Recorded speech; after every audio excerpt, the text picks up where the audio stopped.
हाँ,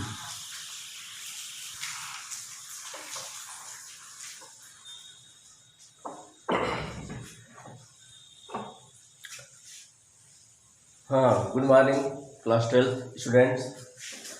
जैसा कि तुम लोग जानते हो कि कल जो है वीडियो के माध्यम से इंग्लिश पोइट्री से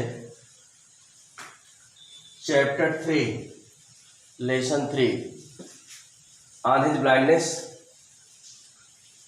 जिसको जॉन मिल्टन ने कंपोज किया है, स्टेंजा 1 स्टेंजा 2 की वीडियो मैंने भेजा था, उसको समझाया गया था, पढ़ाया गया था।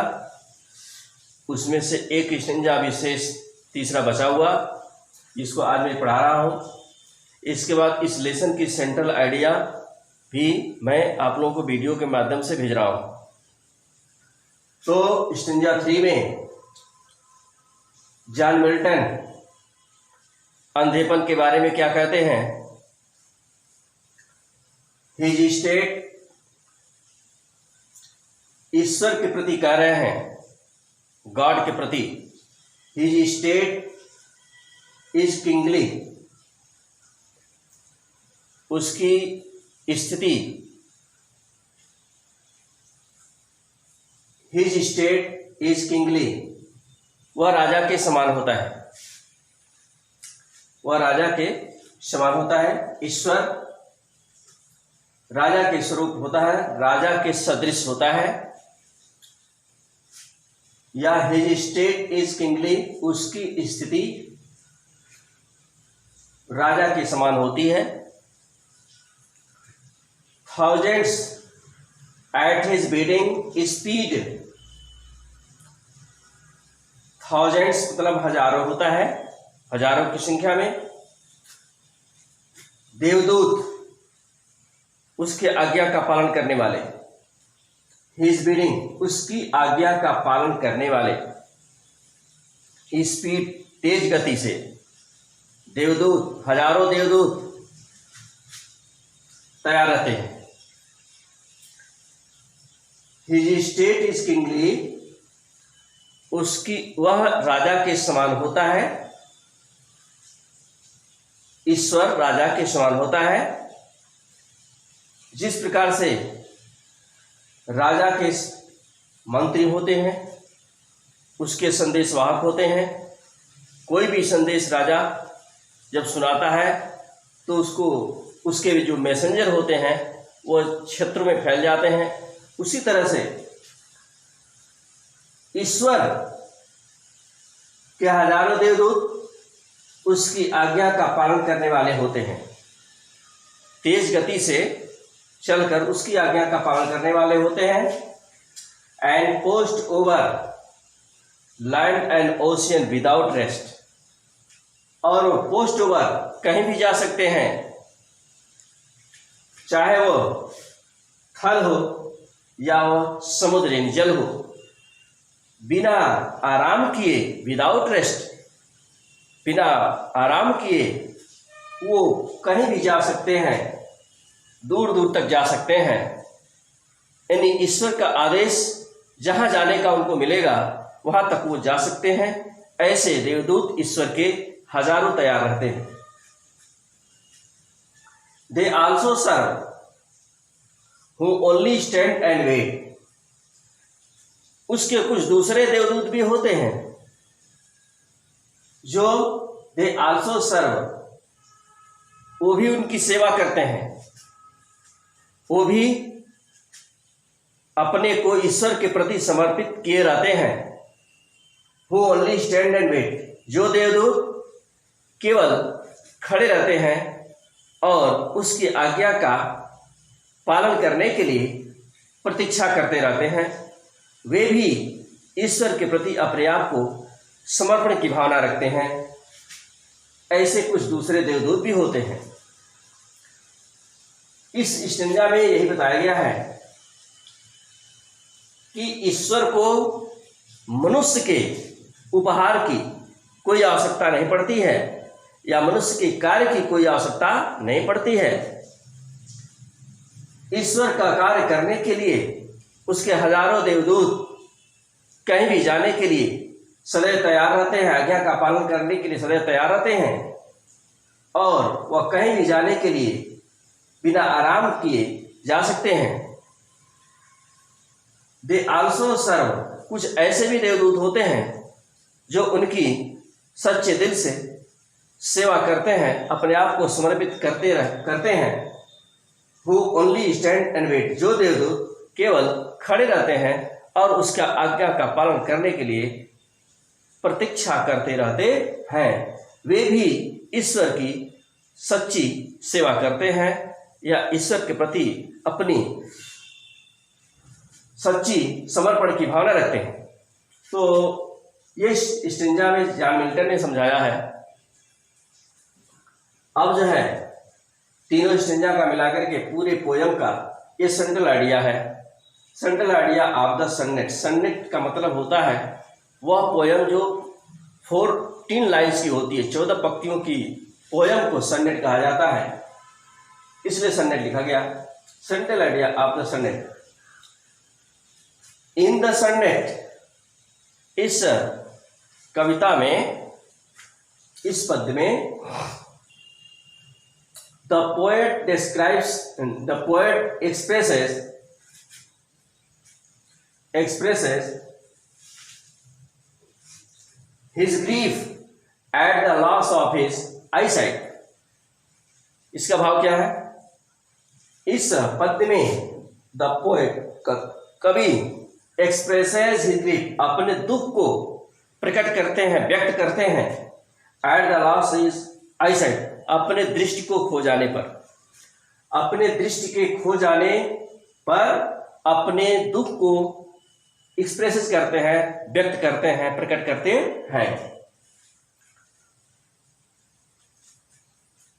He thinks that, वे सोचते हैं कि now, अब he will not be able, अब वे योग्य नहीं बन पाएंगे, समर्थ नहीं बन पाएंगे, to use his poetic talent, अपने काव्य की काव्यगत प्रतिभा का प्रयोग करने के लिए या इस्तेमाल करने के लिए अब वे योग्य नहीं बन पाएंगे। In the service of God, ईश्वर की सेवा में, अब वे ईश्वर की सेवा में अपनी पोएटिक टैलेंट को, अपनी काव्यगत क्षमता को इस्तेमाल करने या प्रयोग करने के योग्य नहीं बन पाएंगे, यह कवि सोचता है। इसलिए सोचता है कि उसके आंख की दृष्टि खो चुकी है, समाप्त हो गई है। He soon realizes, वह शीघ्र ही समझ जाता है, that कि God does not need man's work, ईश्वर को मनुष्य के कार्य की कोई आवश्यकता नहीं पड़ती है, आप उसके उपहार की। Rather those who surrender to the will of the God, और वे व्यक्ति जो ईश्वर की इच्छा के प्रति अपने आप को समर्पित करते हैं, सरेंडर कर देते हैं, are also the best devotees of God, वे व्यक्ति ईश्वर की सबसे उत्तम प्रकार की सेवा करते हैं या अपने समर्पण की भावना भी रखते हैं। वे व्यक्ति ईश्वर के प्रति एक उत्तम समर्पण की भावना रखते हैं जो ईश्वर की इच्छा के सम्मुख या ईश्वर की इच्छा के प्रति अपने आप को समर्पित कर देते हैं, ईश्वर के भरोसे रहते हैं, वे भी ईश्वर के प्रति एक सच्ची सेवा करते हैं। आगे कवि कहते हैं, द मिसफॉर्चून्स एंड डिफिकल्टीज, दुर्भाग्य और कठिनाइयां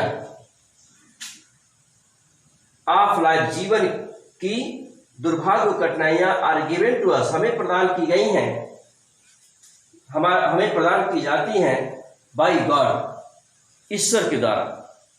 ईश्वर के द्वारा हमें जीवन की कठिनाइयां क्या होती हैं और दुर्भाग्य प्रदान की जाती हैं, टू टेस्ट आवर पेशेंस, हमारे धैर्य की परीक्षा लेने के लिए। ईश्वर हमें जीवन में विभिन्न प्रकार की कठिनाइयाँ, विभिन्न प्रकार के दुर्भाग्यों को प्रदान करता है, जिससे हमारे धैर्य की परीक्षा हो सके। We should have faith in God, सब कुछ के बावजूद हमें क्या करना चाहिए? हमें ईश्वर पर भरोसा रखना चाहिए, हमें ईश्वर में विश्वास रखना चाहिए। इस तरह की बात जॉन मिल्टन ने कहते हुए लोगों को समझाने का प्रयास कर रहे हैं कि ईश्वर सबसे महान है और ईश्वर के द्वारा ही इस प्रकृति के सारे कार्य संचालित होते हैं। इसलिए आप कोई भी कार्य ईश्वर का नाम लेकर के प्रारंभ कीजिए और ईश्वर में भरोसा रखते हुए आगे बढ़ने का प्रयास कीजिए। इस तरह से सेंट्रल आइडिया समाप्त हो गई। अब जो है इसमें 3 स्टेंजा दिया हुआ है। 3 स्टेंजा में अंतिम स्टेंजा का मैं एक्सप्लेन करके बता देता हूं, बाकी 2 स्टेंजा का आप लोग स्वयं एक्सप्लेन कर लीजिएगा।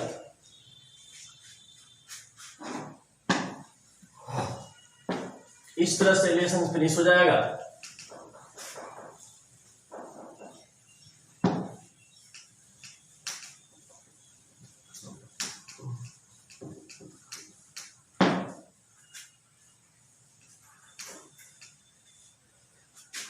अब जो स्टेंजा लिखा हुआ है, तीसरा स्टेंजा है, इसका मैं एक्सप्लेन बता रहा हूं।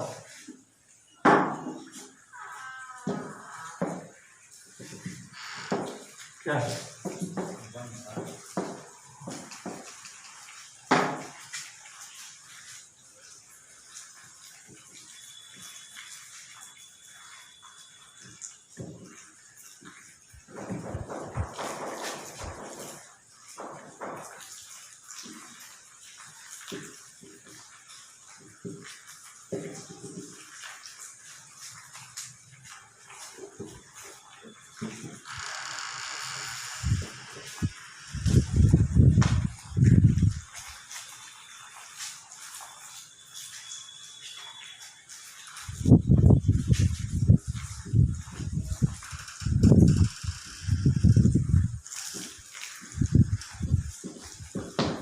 ये स्टेंजा 3 है, इसका एक्सप्लेन मैं बता रहा हूं।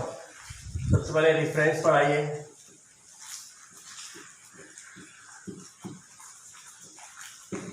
रेफरेंस तो आप लिख सकते हैं, हर रेफरेंस लेसन का नाम पोएट का नाम रहता है।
देखिए ये रेफरेंस है। The following stanza has been taken from the poem on his blindness composed by John Milton. अब इस बार कॉन्टेक्स्ट में है।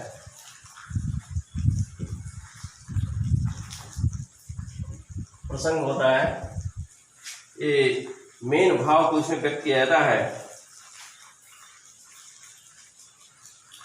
इस स्टेंजा में कवि जो है ईश्वर में अपना संपूर्ण विश्वास प्रकट करते हैं।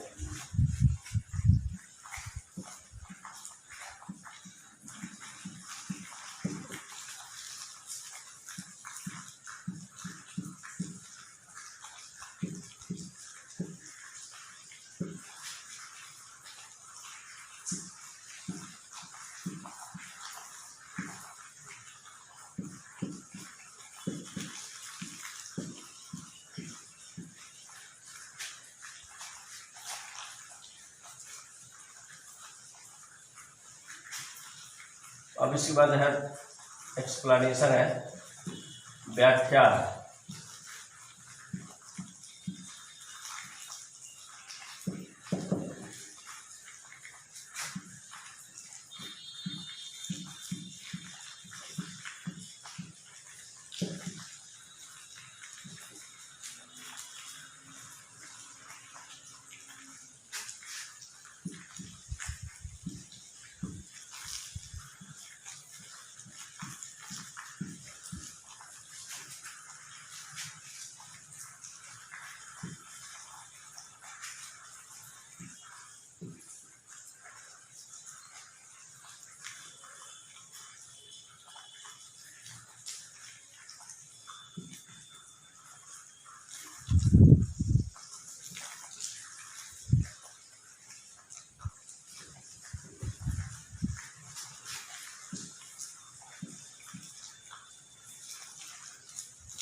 भेद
वे एक स्थान से दूसरे स्थान तक यात्रा कर रहे हैं।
इसका भाव समझ लीजिए। ये स्टैंजा है, स्टेट, स्टैंड एंड वर्क।